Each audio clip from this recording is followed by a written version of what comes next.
ஒரு ஆன்மீகத்தில் நம்ம தேர்ச்சி பெற வேண்டும் அப்படின்னா அடுத்த கட்டத்துக்கு நம்ம போகணும். ஆன்மீகத்தில்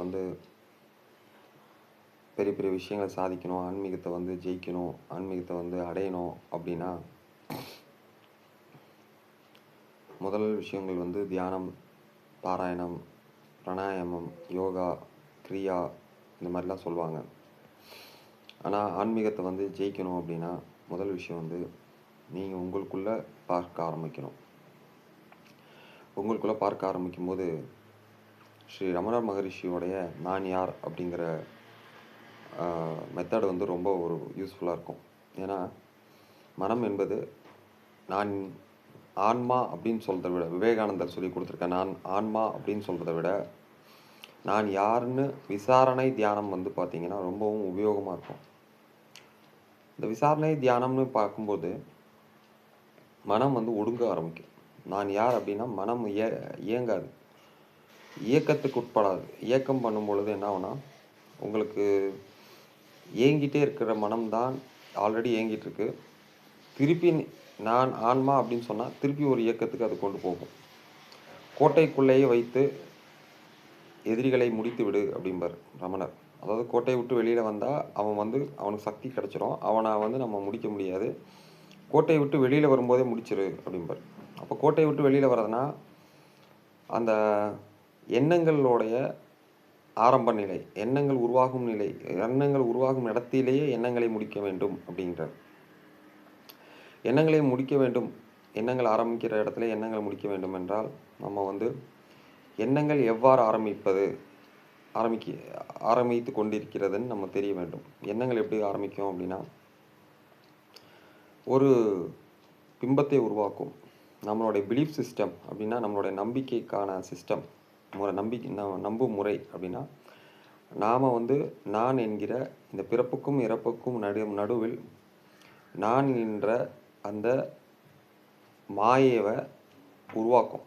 இந்த உடம்பையும் மனதையும் எண்ணங்களையும் சேர்த்து நான் என்கிற ஒரு உத்தரவாதத்தை, அதாவது நான் தான் அப்படிங்கிறத நம்ப வைத்து அந்த சாட்சி பொருள் மறையும்படி, சாட்சி பொருள் இயங்காதபடி நான் அந்த சாட்சியை மறைத்து விடும்.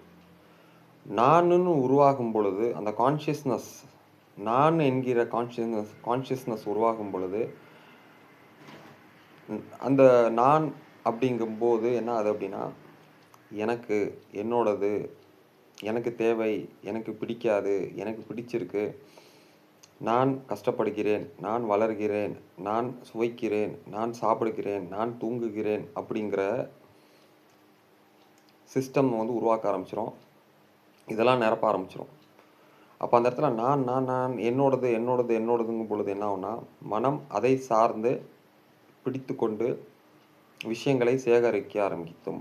புலன்கள் வாயிலாகவும் அனுபவம் வாயிலாகவும் வெளியிலிருந்து வரக்கூடிய விஷயங்கள் வாயிலாகவும் நம்மளை ஒரு புதுமையான ஒரு பிரபஞ்சத்திலிருந்து பிரித்து ஒரு புதுமையான விஷயமாக உருவாக்கிவிடும். அதற்கு பின்பு நீங்கள் தியானம் செய்தால் மீண்டும் அதன் சார்ந்த தியானமாக தான் இருக்குமே ஒன்றி உங்களை தியானத்தை இதை விட்டு பிரித்து தியானத்துக்கு கொண்டு செல்லாது. உண்மை தியானம் என்பது அந்த சாட்சி பொருளாக நின்று கொண்டிருக்கும் நான் மனம் அல்ல, நான் உடம்பல்ல, நான் அகங்காரம் அல்ல, நான் நினைத்து கொண்டிருக்கிறோம் அந்த நான் அல்ல. நல்லா புரிஞ்சுக்கோங்க. நானாக நான் நினைத்து கொண்டிருக்கிற அந்த நான் அல்ல. அந்த நானை பார்த்து கொண்டு இருக்கிறோம், நான் பார்த்து கொண்டு இருக்கிறோம், அந்த நான் தான் நான். இப்போது நான் அப்படிங்கிறதையும் இன்னொன்று பார்க்கும். உடம்பை ஒன்று பார்க்குது, அறிவையும் பார்த்து கொண்டிருக்கிறது, மனதையும் பார்த்து கொண்டிருக்கிறது, என்னோடதுங்கிற அந்த அகங்காரத்தையும் பார்த்து கொண்டு இருக்கிற அந்த சாட்சி தான் உண்மையான நான்.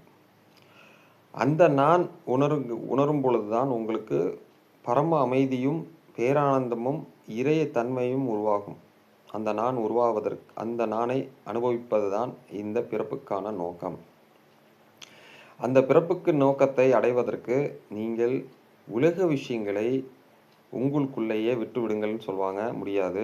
உலக விஷயங்களை, துயரங்களை நீங்கள் விட்டு விடுங்கன்னு சொல்லுவாங்க, முடியாது. உலக சார்ந்த விஷயங்களை நீங்கள் துண்டித்து விடுங்கன்னு சொல்லுவாங்க. அதுவும் முடியாது. உலக சார்ந்த விஷயங்களை நம்பாதீங்கன்னு சொல்லுவாங்க. அதுவும் முடியாது. ஏன்னா, இத்தனை காலங்கள், இத்தனை ஜென்மாக்களாக நீங்க வந்து அதை சேகரித்து, அத நம்ப வைத்து பழக்கி மனதை நம்ப வைத்து பழக்கி கொண்டு வந்திருந்த வரக்கூடிய இத்தனை காலங்களை திடீர்னு அ சடனாக வந்து நீ அதை நம்ப வேண்டாம் என்றால், அந்த மனம் வந்து நம்பா உங்களையும் நம்பாது. நீங்க சொல்லக்கூடிய விஷயங்களையும் நம்பாது. நல்லா புரிஞ்சுக்கங்க.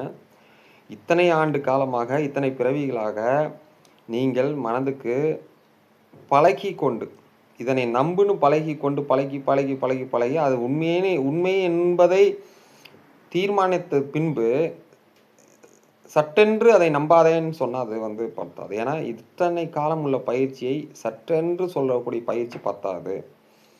இப்போ வந்து இப்படி இலையை உதிர்த்து ஒரு மரத்தை அழிக்க முடியாது. காம்பை வெட்டியும் ஒரு மரத்தை அழிக்க முடியாது. ஆனால் வேரோடு அழிக்கலாம். அப்ப அந்த வேர் எது அப்படின்னு பார்த்தா, தனக்கு சுய விசாரணை. நான் யார்? நான் யார்? நான் யாருன்னு சொல்லும்போது அந்த மனம் சற்று குழம்ப ஆரம்பிக்கும். சற்று நேரம் தாமதிக்க ஆரம்பிக்கும். சற்று தடுமாற ஆரம்பிக்கும். சற்று உங்க மேல தாக்கும் அந்த ஆயுதங்களை அ ஆயுதங்களை விட்டுவிடும். சற்று நேரம் ஓய்வு எடுக்கும். சற்று நேரம் நின்றுவிடும். சற்று நேரம் உங்களுக்கு ஓய்வு கிடைக்கும். அந்த ஓய்வு தான் உங்களுடைய தியானம். இதனை நீங்கள் உணர்ந்து செயல்படுங்கள். இதற்கான குருவை தேர்ந்தெடுங்கள். உங்களுக்கு இதற்கான விடைகள் ஏதாவது கண்டிப்பாக எடுத்தோனே உங்களுக்கு ஒரு தெளிவு கிடைக்காது. மிக குழப்பங்களை தாண்டி தான் இந்த தியானத்தை நீங்கள் வந்து சாதுரியமாக வந்து கையாள முடியும். அந்த உள்ள இருக்கக்கூடிய அந்த பேரானந்தம், அந்த ஆன்மா மிகவும் அமைதியாக, இன்பமாக, பேரானந்தமாக, சதாசித்தானந்தமாக உள்ளார். அதனை கண்டறிவது அவ்வளவு சுலபம் அல்ல. இதன் இதன் பின்னால் கர்மா கணக்கும் உண்டு. அதற்கு நீங்கள் ஜீவ சமாதிகள், சித்தர்களை நாடுங்கள். அவர்கள் சொல்ல அந்த நூல்களை படியுங்கள், புரிந்து கொள்ளுங்கள். உங்களை கொஞ்ச நேரம் உலக விஷயங்கள்லேருந்து வெளியேற்றுங்கள், வெளியே வாங்கள். அப்போதான் இந்த அமைதியை நீங்கள் காண முடியும். இந்த ஆனந்தத்தை நீங்கள் அனுபவிக்க முடியும். இந்த பிறப்பு மிகவும் உயர்ந்த பிறப்பு, மிகவும் கொடிய காலம். இதனை சீரழித்து விடாதீர்கள், இதனை அழித்து விடாதீர்கள். இதை வார்த்தை ஜாலத்தால் பேசும் மனிதர்களிடமிருந்து நீங்கள் வெளியே வாருங்கள். இதனை உள்நோக்கி பாருங்கள். இது உள்பொருள் தேடுங்கள், உங்களுக்குள் தேடுங்கள். நான் யார் அப்படிங்கிறதை தாரமந்திரமாக எடுத்துக்கொள்ளுங்கள். பக்தி எல்லாமே இருந்தாலும் இதை தாரமந்திரமாக எடுத்துக்கொள்ளுங்கள். இது மிகவும் பயனுள்ளதாக இருக்கும். ஆன்மீகத்துக்கு மிகவும் உயர்ந்த விரையும் பலனை அளிக்கக்கூடிய ஒரே விஷயம் நான் யார். எதையும் செய்யாதீர்கள். நான் யார் அப்படிங்கிறத மட்டும் நீங்கள் உங்களுக்குள் ஒலித்து கொண்டே இருக்குங்கள். நான் இதுதான் தீர்மானிக்கிறதை விட நான் யாருங்கிற கேள்விகளை கேட்டுக்கொண்டே இருக்கும் சுய விசாரணை நிச்சயமாக மனமடம். திருச்சிட்டம்பலம்.